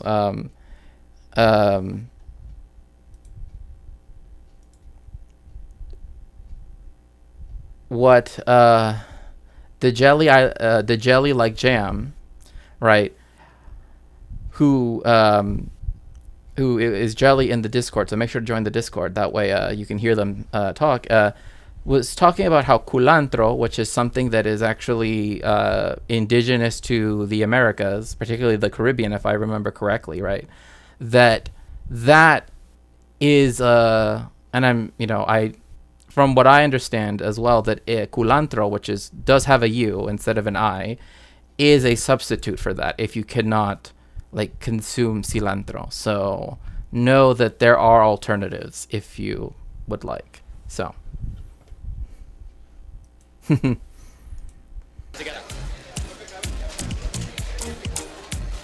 I have never had a taco or seen a taco like this with an entire bone rib in the taco before. So you can see, okay, so there's onions, and there's cilantro, and then it's the whole bone of pork in here, the whole rib. It's inside of the taco. So Lalo told me that you can either take out the bone right now, or you can just start eating it and just work your way around the bone. I think I'm just gonna work my way around the sounds so weird. I'm just gonna work my way around the bone. I don't know, just anyway, yes, lots. So again, like the salsa I was talking about earlier for the tacos de canasta looks just like this. Very similar. This is a very common salsa in Mexico City, like standard. Know that different parts of the city are known, like it's like 24 million people, so a lot of these places have like their own distinctive place. If you really want to eat something like barbacoa or something like that, like if you want to go eat very distinct foods, right? Like one place you can go to is Texcoco, right? Which is sort of you can get there now on the new metro line that goes out that way, because the airport is going past the new international airport for Mexico City, AITA. Is close by, but there they have a whole market, and it's like a big covered market, and there's like this like very long, but it's not like a tall staircase, right? It's just very spread out, but it's like going up like a small hill, but every level it's like a different, right, like different taqueros and stuff like that, and they sell all different stuff. Like it's not just tacos, right? It's like you can get like caldo, you can get sopa, you can get all this stuff. But Texcoco, there they have the people that get up at like 3 a.m. to make the barbacoa and all of that stuff. So like depending on where, because I also know Mexico City too, right? Like that's where my family lives and everything, right? Is that like depending on where you go, that's always one of those things, right? That like if you go to Texcoco, which is inside the Mexico City Valley, but kind of like at the edge of it, that's where you go for a lot of that stuff that's made. Again, like the word barbecue does come from barbacoa, and that's why barbecue, as we understand it, right, is like slow cooked, right? Things cooked over a long time. Whereas like in Yucatan, you can get cochinita pibil, which is also cooked for a long time. But you mostly find that in Yucatan. That's a thing that's associated with the peninsula. And then if you have something like birria, which is associated with Jalisco, and also, interestingly enough, with Jewish Mexicans from that community, because they often will make it with goat or with beef. So two kosher animals, essentially. You will often see that, but you have to go to Jalisco to get that. Like, that's where the OG stuff is at. So barbacoa is also an indigenous Taino word. Oh yeah, that's right. Yeah, that's awesome. The phrasing. Oh yeah, no, for sure. I heard Denmark or some other Scandinavian country banned a super spicy ramen brand. Oh yes, I remember. And it's funny because now they sell it at here at the Stater Brothers by me. At the Stater Brothers by me, if you go into the Asian or international foods, right, which is always like Mexican, well, not even Mexican, it's like salsas of various places, Tex-Mex food, right, like Taco Bell and hard shell tacos, and then it's like there might be there's like a really small kosher section, which is just matzo balls and sometimes some kedem grape juice, sometimes not. Hello, Sasha. Welcome in. Then you have the Asian section, which has everything from curry from India to also including stuff from East Asia. But it's usually in that I remember seeing very distinctly exactly the ramen you're talking about. Before, it used to be hard to find. I remember when people would do mukbangs of those, and no, you're not using the wrong Discord link. It's just that there's an embedded one with the command for Discord. It should work, because since we're a community server, so I thought I tested it, but maybe not. Yeah, I mean, as far as I know, it's fine. I think I may have it. Oh, you mean the inability to no crab rave? Ooh.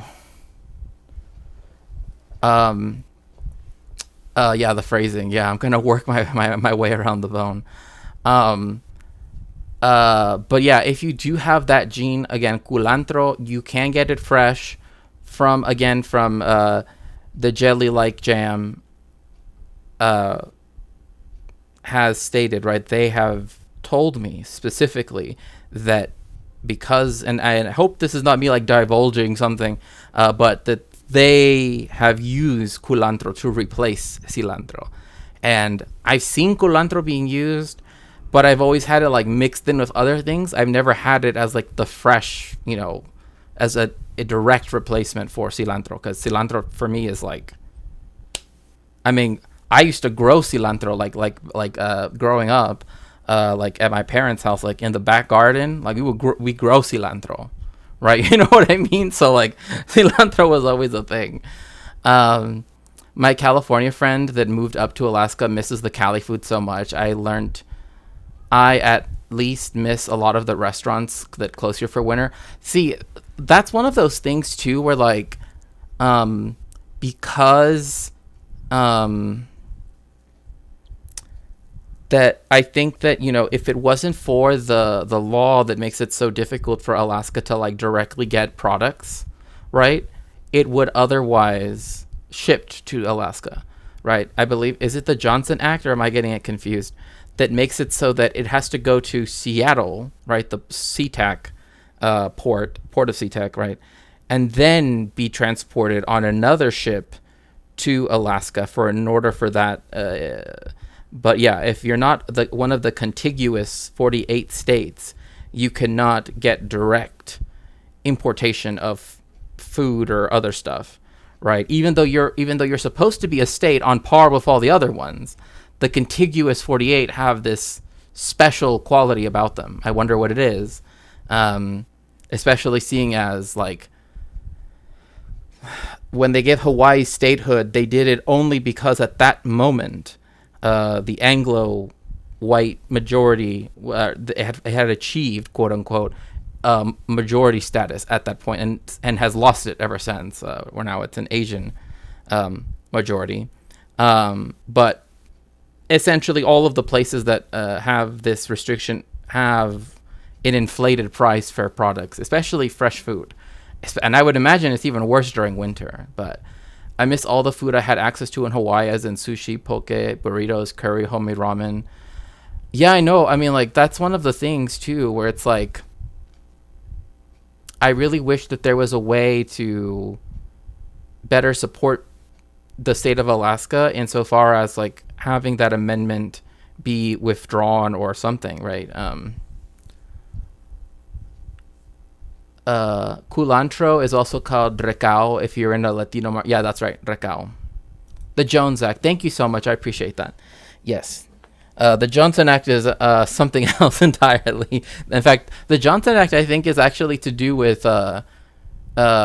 churches and politics, right? Like where they can't talk about political stuff, right? They can't endorse candidates and such. Although I would say that's been violated a lot as of late. But yes, if you would like to find ways to support me, again, because of Twitch weirdness, you can always do so by becoming a patron on Patreon. Again, and again, it's something that you could even ask me during the our community night tonight. If I should maybe change the tiers a little bit, because I did create one that was like just support, that was just supposed to be like function as like a YouTube membership. Since I don't have YouTube memberships yet, I don't have enough subscribers, but yet. But yeah, so if people want to support me that way, they can do so. Or you can also do so by the various ways also linked. And of course, if you'd like to help with my research, you can always go to my throne. But I also would like to say that there is a Help Shakespeare Survive Fund, because reasons. There are many reasons why that fund is there. But again, if you would like to support me in some way, you can always do so via those particular methods. It prevents us from getting meal prep services shipped up here like HelloFresh, Blue Apron. See, like, how is that not a violation of the very concept, right, of you being a state, right? Like, I feel that is something that could, well, the problem is I don't know if how the Supreme Court would rule on this, because on one hand, it's you could make it's an anti-free market. You know what I mean? Like, you could technically argue that. Like you could make a conservative argument for getting rid of the Jones Act, considering the current makeup of the court, right? Being six conservative, 3 liberal. So you also want to know something really interesting, and I kind of have been meaning to mention this for some time now, but during the First World War, and, many times throughout history, right, the United States has changed, like, people remember freedom fries, right? And it did not happen. It happened because the reason why they started calling it freedom fries was because France voted against the United States in the Security Council in the UN, right, against Security Council Resolution 1440. Am I right in that? I might get the number wrong, but it's the one that would have essentially legitimated, right, the United States expedition and illegal under international law, et cetera, war in Iraq, right? That's why there was the freedom fries thing. So just know when you make that joke, that joke comes from that. Why is my iPad kicking me out of the chat? I don't know what's going on. Oh, is Apple now being difficult?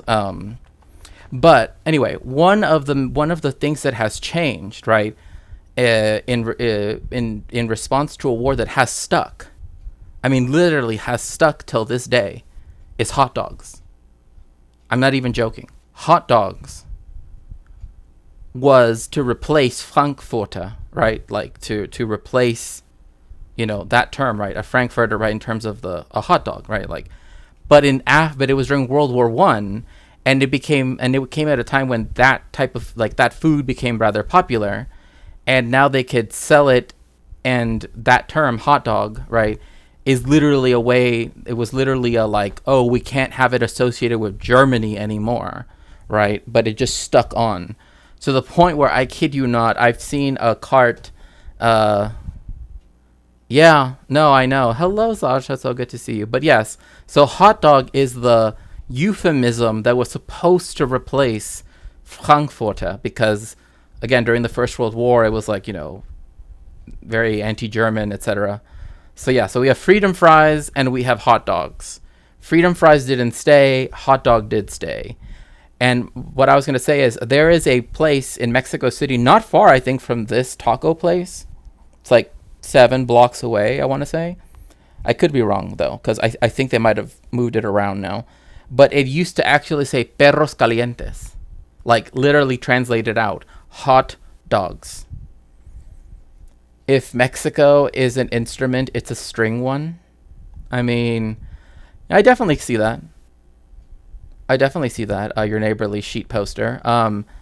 Especially because a lot of the instruments that were brought over, that have remained, right, very popular in Mexico have been those which are stringed instruments, right? And a lot of those were influenced also from particularly Arab cultures during the Convivencia period prior to the,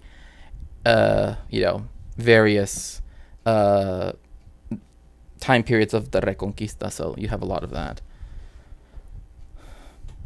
Yes. Well, I mean, the ruling class was Islamic, but yeah, yeah.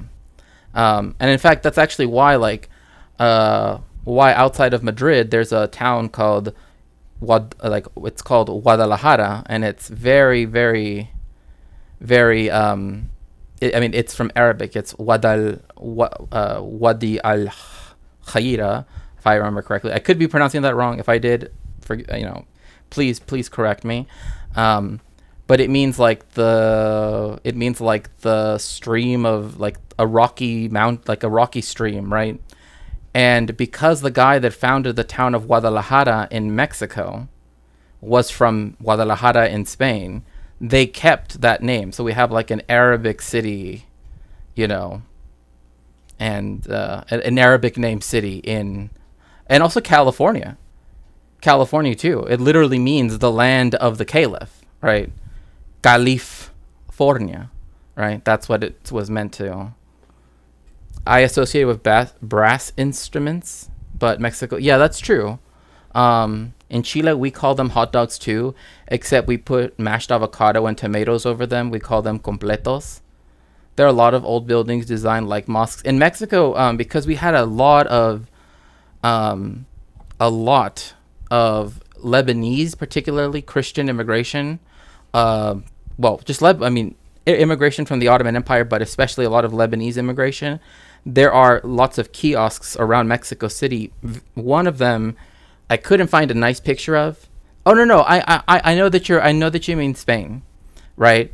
Because some of them were mosques before, right? Like the cathedral in Cordoba, right? They even call it La Mezquita, right? Which means the mosque, right? Because mezquita from the word masjid, which means mosque in Arabic, right?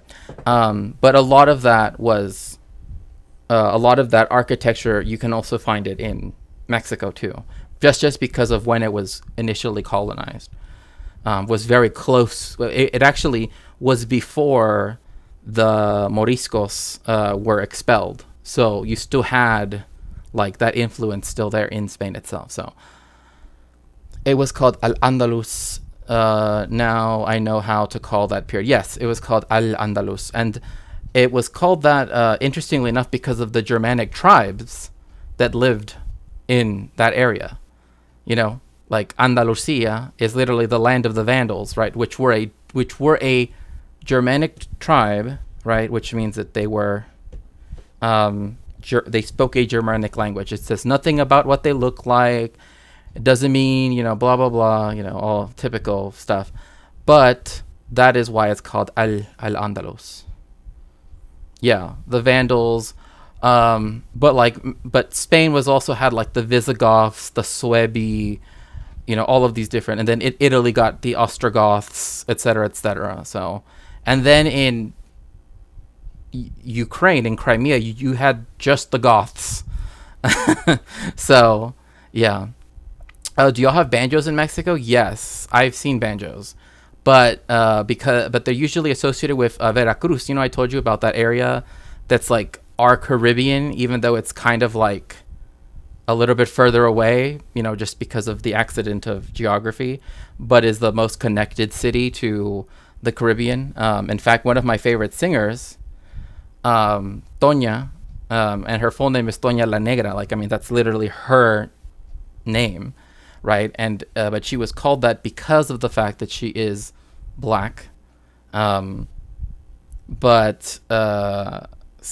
anyway, one of her, she and another person who was from Veracruz, Agustin Lara, who actually got really famous singing her songs, but thankfully now she's become more and more famous, especially after she was featured in a movie, but unfortunately played by a white woman.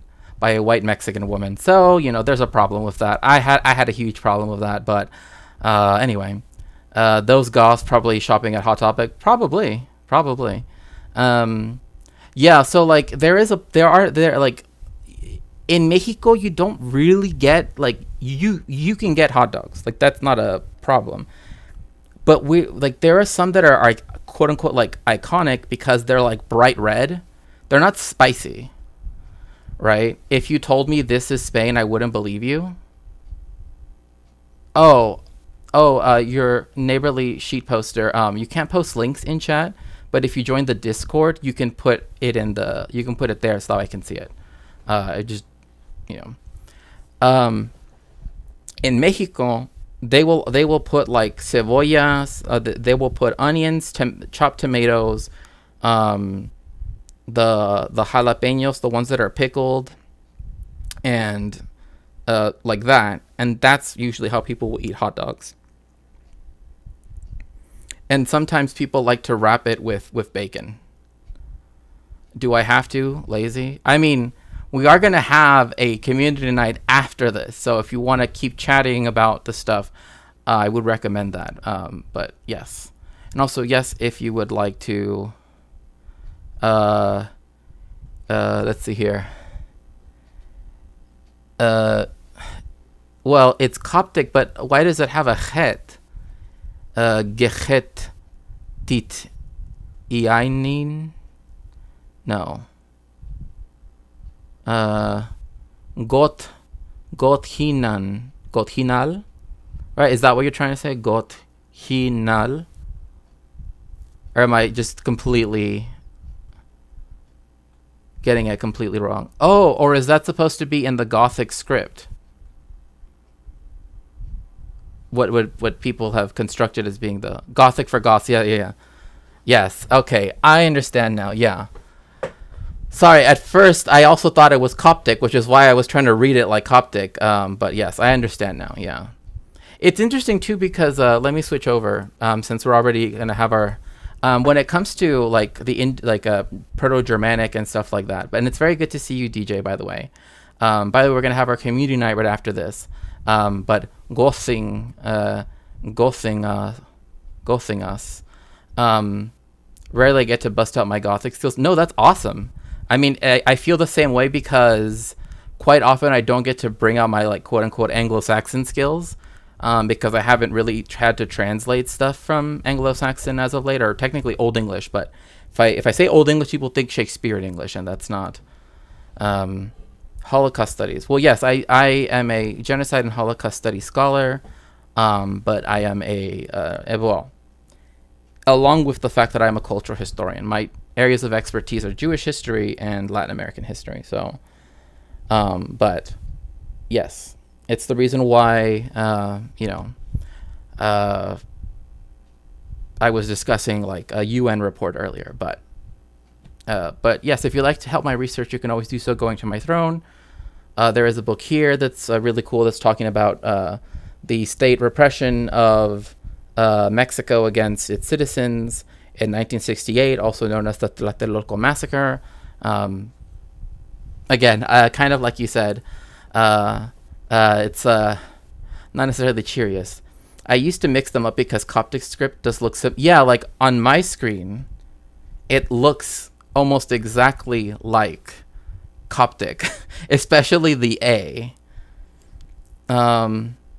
There's been plenty of the bath riots. Interesting that that you know about those. Yes, the bath riots, because it was at that time on the border in El Paso where you actually had the usage of Zyklon B. It was first by the United States. That's what we get for following the Greeks. Well, I mean, the Greeks technically took their script from the Phoenicians, right, and they just altered it. So there's that. Because otherwise, most Indo-European languages, at least that had scripts up to that point, tended to go for syllabaries, right, like Sanskrit or Zend, etc. Yeah, they try to disinfect, quote unquote, disinfect people, yes. And so the United States used Zyklon B to delouse Mexican immigrants, and this was not done so equally. Like, it's not like an Angel Island, which is the Ellis Island of the West Coast, or Ellis Island. They did not do it there. Thumbnail on your video, all I saw was tasty food. Oh yeah, we were just talking about food. It's just I just kind of took a little bit of a diversion. So let's see here. I associate it like horns and guitars. Yeah. Whoa, California Caliph. Yeah. It's like it's the reason why like sometimes you'll even hear it like people say like califas, right, to refer to California, like Mexicans and Chicanos. But like that really kind of emphasizes the Califa, right? Like, caliph. So it was this idea that there was this like land of riches of the caliph, et cetera, et cetera. So, but yes, Veracruz was the main port for the transatlantic slave trade in Mexico. Yes. And we must remember that Mexico and Peru received more slaves from Africa than the United States ever did. So in terms of scale, right, that is something to also consider too. Like, that's why I say it's funny because it actually references the book right here, the one that's talking about Tlatelolco, right? Which again, if you would like to support me many different ways, especially right now that Twitch is being kind of weird, through no fault of my own. But point being that in essence,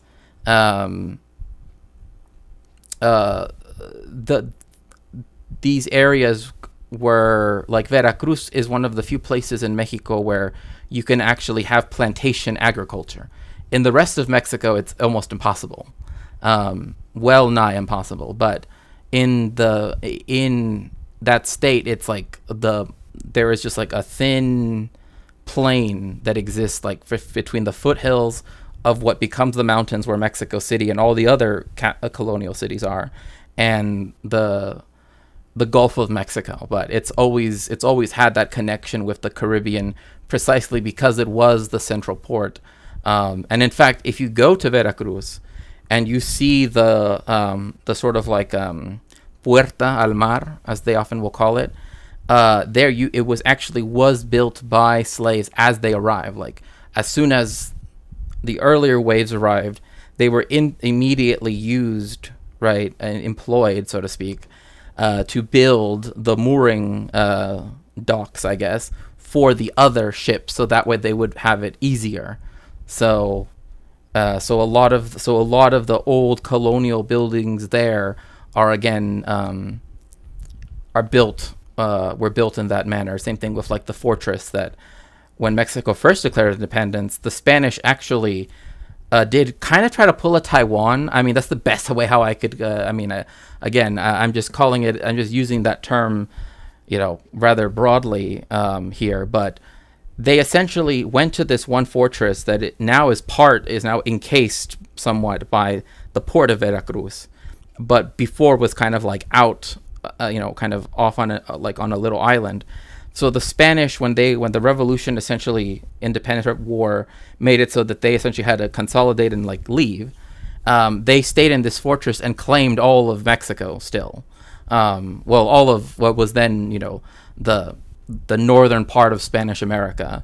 But they did it from just this little fortress that essentially had to be given, essentially via Havana and Santo Domingo, is how they got like their food and everything else, because they didn't have actual control on the ground in Mexico itself. So yeah, they have bright red hot dogs. Yeah, somewhere in the U.S., but in Mexico, they're bright red and they're known, and they're from food, FUD. So you can pick up this entire thing. It's just, I mean, the tortillas are just here to hold it all together.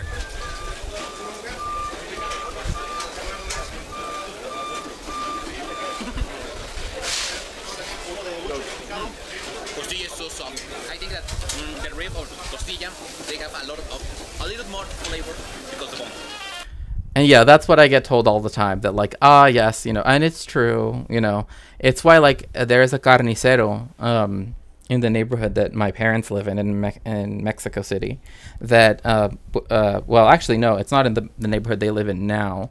It would have been a previous neighborhood that they lived in, because it was well, anyway, it doesn't really matter. I'm not here to give you like specifics, but point being that he was a very, very kind man, to the point where he would always save some soup bones, because sometimes there were people that came in to buy groceries and stuff, and there were people that like everybody in the community kind of knew, and we would try to help them. Like usually my family, like grandparents included, would give like clothing quite a bit, and sometimes tela, or like material, right, to like sew, to make curtains or clothing or whatever it was, because that's kind of really all we had.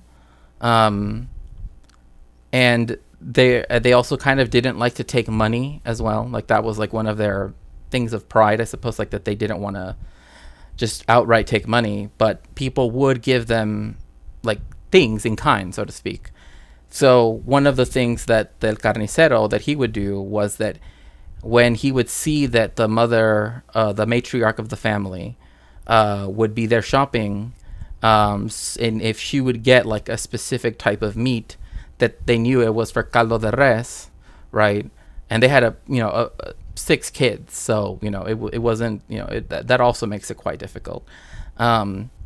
He would always include a little bag of the soup bones to make sure that that way she wouldn't have to, because like a lot of times you have to buy them, especially in America, you have to buy them. But he always made sure to yeah, you can buy a bag of them, but he always saved some so that way he could give it to them, because again, like we knew as a neighborhood, right, and we tried to help them as we could. But yeah, like for my grandparents, they always gave them a lot of clothing, and I mean, like especially for their kids, right? Like that was the thing, because again, when you have 6 kids, right, like they're gonna grow and everything. So my grandparents would always give clothing and material, that way they could make curtains or make clothes or whatever they needed. Also sometimes if because my family, again, I've mentioned this before, my family, though we are Jewish, one of the things that for a long time Jewish people were kind of forced into doing was we could only work owning stores, right? Like you can own a store and you can do that, or so my family kind of kept that spirit, right, in many ways, having like a little corner store that my grandfather's family had. But even when they lived in the capital, they always made sure to like if they because they would have essentially like yard sales, right? Like this is what I'm talking about. Like it's not like, oh, they had a, like later on they had a store. No, they were selling from the front of their house, and I would be sitting out there, right, like reading usually, and they would be like, Chespir, vente pa acá, Chespir, and it was always to like, ve llévale a la señora esta ropita, right? Go take her these clothes. and it was always like, oh, we want to give this as a gift and blah, blah, blah. And, and they would be very, very kind. But yeah, like that's one of the, I don't know why this popped into my head, but it's just one of those stories from growing up where I just remembered that like the community, even though we were all, not in the lap of luxury, we always try to make sure that all of us had something, right? That we could all, that the kids could have clothes and shoes and stuff like that, and that even food, because my grandparents would also sell food as well, but again, from the house, right? Like not from like they had a restaurant or something. So anyway, got a nap, lurk. Okay. Also, sorry if I just went off on a huge rant. Sadly, a lot of this immigration grief is racially coded. Sure, yeah. Where I live, these are considered fast foods. Oh, for sure, for sure.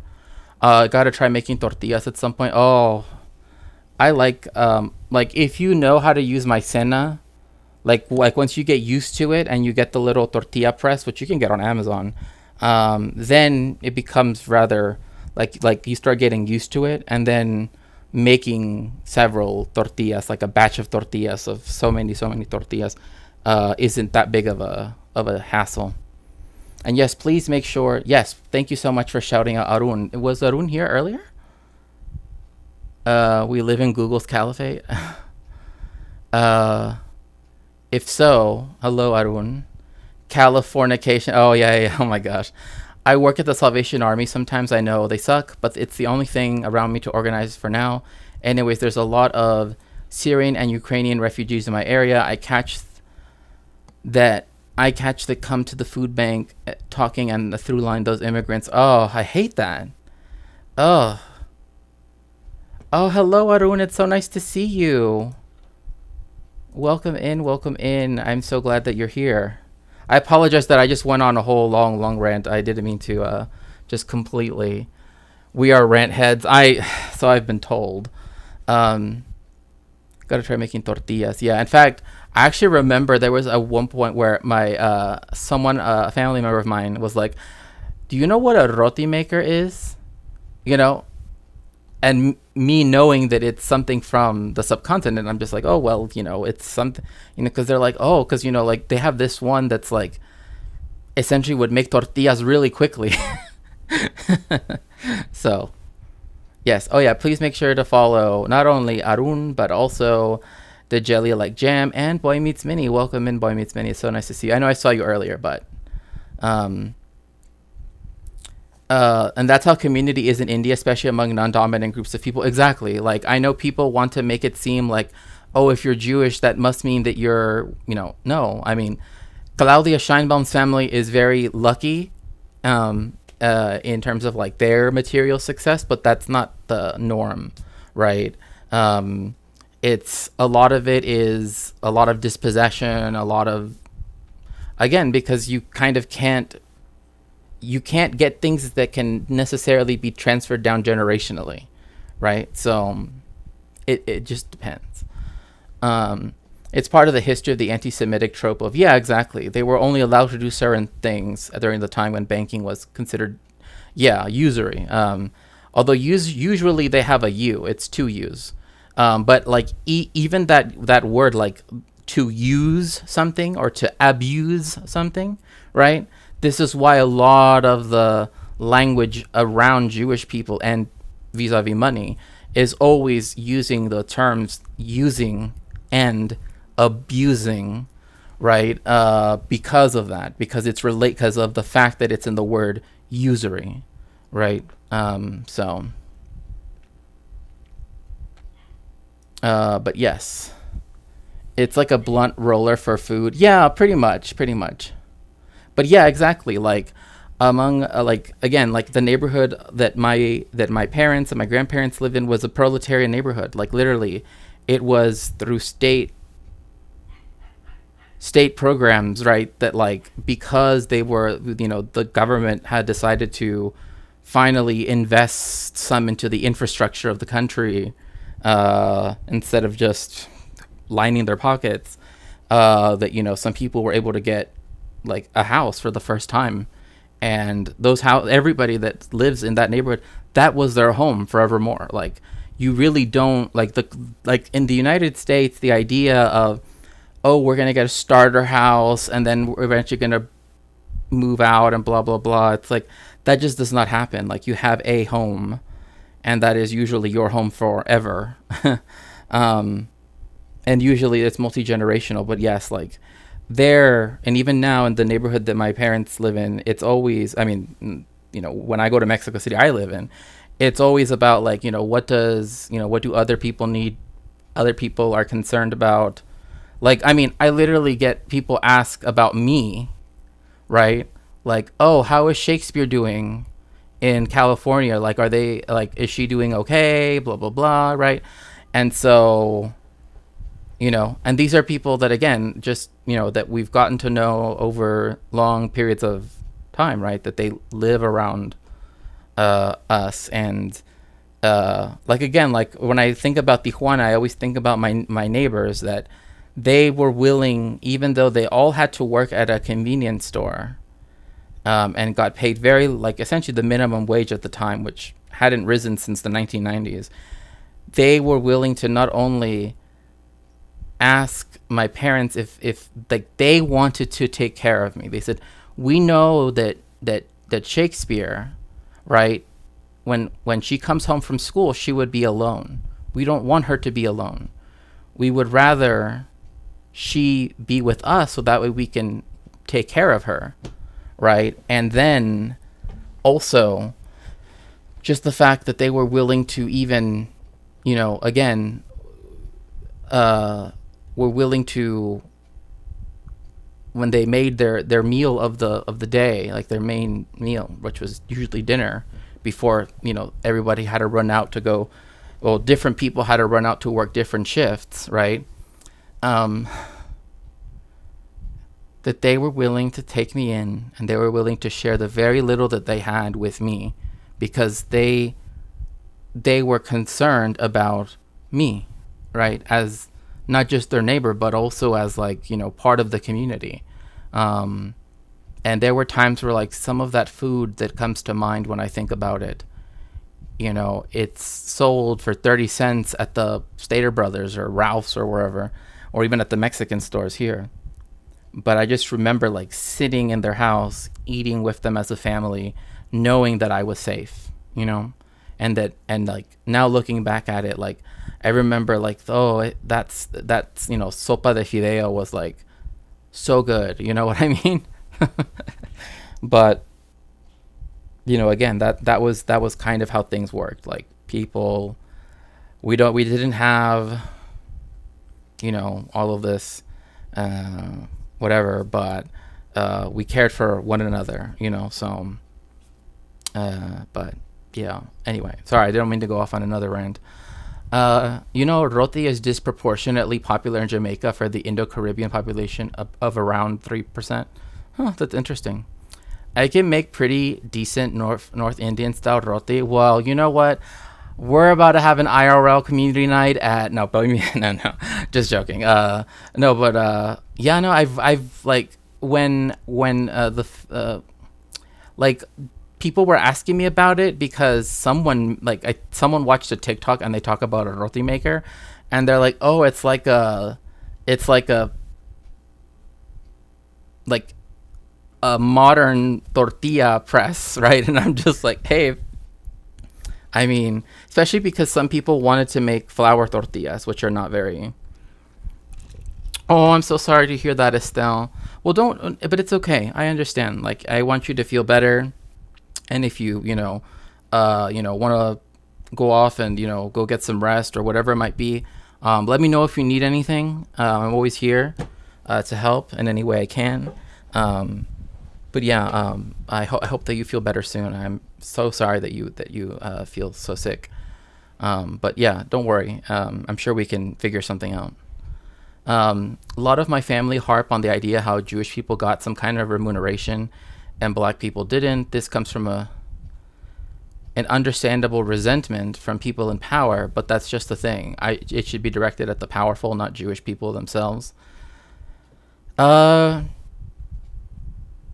well, especially in the sense of especially if it's this idea that there were like reparations, that Jewish people did get reparations, and like there's a lot of, there's a lot in there, right? That's like a whole stream in and of itself. So I would rather, but I understand what you're saying, that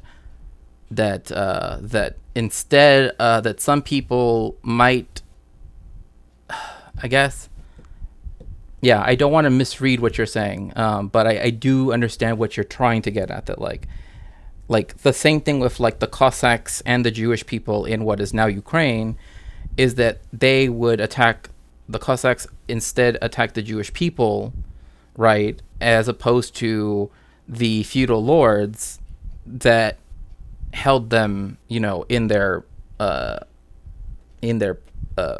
material state, right? So I can put the movie and let it stream, but I don't think I'll be talking at all. Oh, that's fine. That's totally okay. Whatever you can do.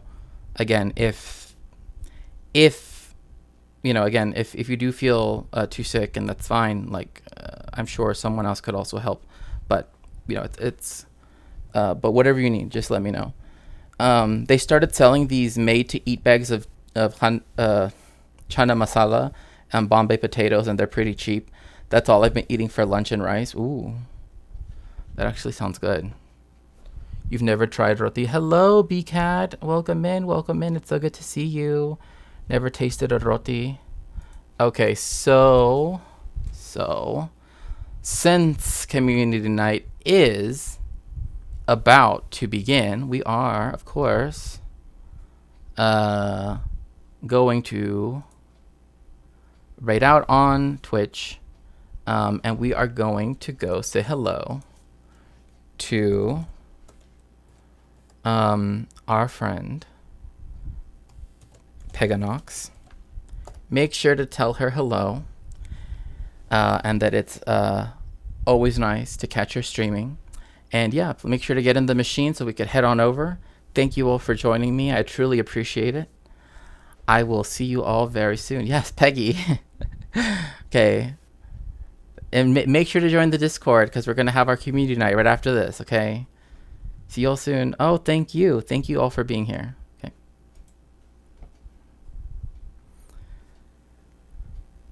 Yes. Oh, I can't do that. At least I don't think I can, because I think you have to have 1,000 subscribers to be able to do that, from what I understand anyway.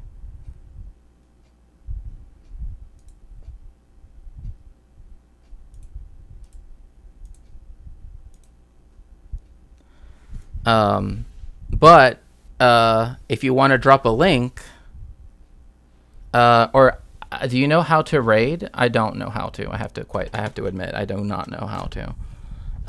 So I've never had to do this before, so I'm trying to figure it out right now. Share, highlight video. But yes, please go to the Discord, but you can also go to Lucy's stream if you would like to keep watching a stream. Yeah, it's confusing. I don't know how to do it. I've never done it before, so I apologize. Otherwise, I totally would. But yes, please go see Lucy's stream. So I'll send you all over there via link. And so, yeah, I'll see you all very soon. Thank you so much.